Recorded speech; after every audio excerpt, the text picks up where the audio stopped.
I need you all to brace yourselves because I'm not sure you're quite ready to hear just how brutal it is out on these dating apps, because my friend just experienced what might be the most offensive thing I've ever heard somebody say to somebody else on Hinge. You are so responsible for crappy relationships staying together because there's so much fear out there on breaking up and having to be on these dating apps that I would stay in the worst relationship. I'm trying to keep these families together because here is a live encounter of something that happened to my friend on Hinge. She actually shared this on TikTok, and so I was like, oh, perfect. I'm going to ask her if I can share this on the show.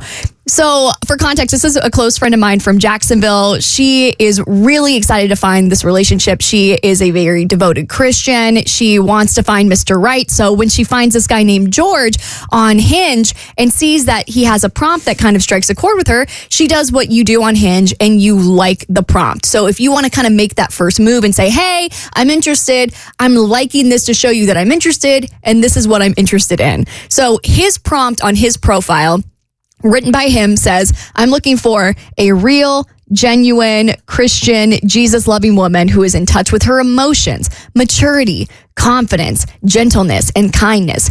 Prove that you will actually add to a relationship, not steal peace. And so my friend goes, that's beautiful. I know. So well written, very eloquent, clearly a mature guy looking for the same things that she's looking for. She's looking for a man of God. He's looking for a woman of God. And she's like, bing, bing, let's like each other. So normally on a dating app, when you match with somebody, that means, hey, I'm also interested. So we can start getting this conversation going and we can maybe go out on a date or do a couple of messages and see if there's some kind of connection there. So this guy named George ends up matching with my friend. So she's like, oh, this is so exciting. I liked him. He liked me. Can't wait for this to go somewhere. Until he sends her a message at 3:44 a.m. Oh. So he may or may not have been inebriated, but that is speculation. Well, it might just be a night owl. Okay, he could be a night out. Yeah. Maybe he's an early riser, 3:44 a.m. Maybe he's got like some chickens to feed. I don't know. Maybe this guy's a farmer. Maybe he's very motivated, gets up early to work out. Exactly. Okay. So at 3:44 a.m., George says, hey, Gracie, I wanted to honor you by thanking you for showing your interest in my profile. However, I don't think we are a match. I really do wish you all the best in your search for your future spouse. Blessings, George.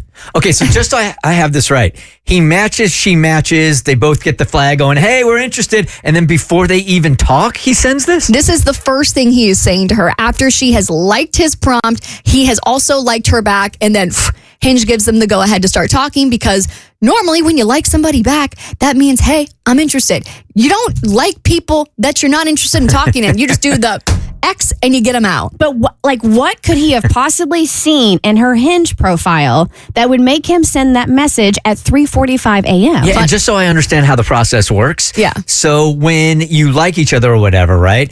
Do you still have full access to their biography, whatever you want to call it? You can see their profile. Everything. So there's nothing new to be learned after you like it. Yeah. You just see the profile and that's it. There's no reason for him to like her unless he wants to talk to her, because that's the only thing that happens when you match is you get sent into a portal that allows you to have some messages. So funny, Kristen, you should ask that, because my friend said the same thing. She responded and said, then why would you match? And then that little sweaty face emoji where it's like, eh.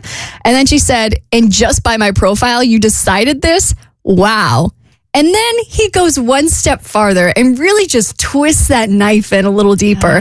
And then he sends her a voice message.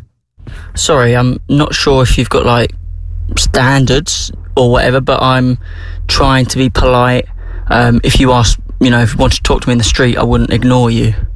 So why would I behave differently online? It's called having standards. It's called being a man. It's called setting boundaries.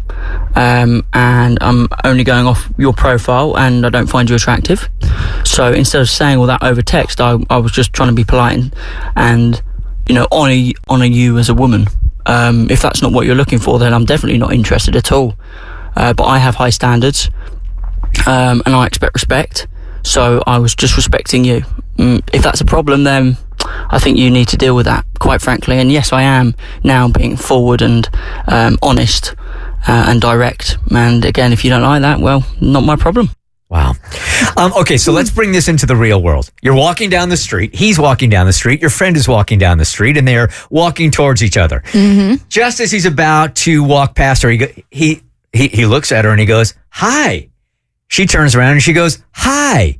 And then he goes, "Never mind," and then walks down the street. That's kind of the real life example, isn't it? That's exactly how it is. There was no reason for this man to match with her if he wasn't interested, because now he's just being mean. The beauty of the dating apps is you don't have to necessarily deal with all that rejection. If I like somebody, all I know is it goes out into the ether, and maybe they like me, maybe they don't. But if they don't like me, I don't have to think about it again. Like his initial message is fine if they had like extended conversation, or you know what? No, it's not, because he says he just doesn't find her attractive, which is fine. You have your preferences, you have what you're looking for, and she's like. But he found her attractive in the beginning. But that's what I'm saying. So that's why that's fine. But why in the heck would you match with, like, you saw her, but like you have access to her entire profile. You can see every single one of her photos. It was in that moment you needed to decide whether or not you were visually attracted to her, and you were not. So why did you match with her? Kristen, that is why it is so baffling out here. It's war. Make it make sense. It doesn't. I can't. If you're in a bad marriage right now and you're thinking about stepping out, after listening to these stories, I suggest you redo your vows. The Bert Show.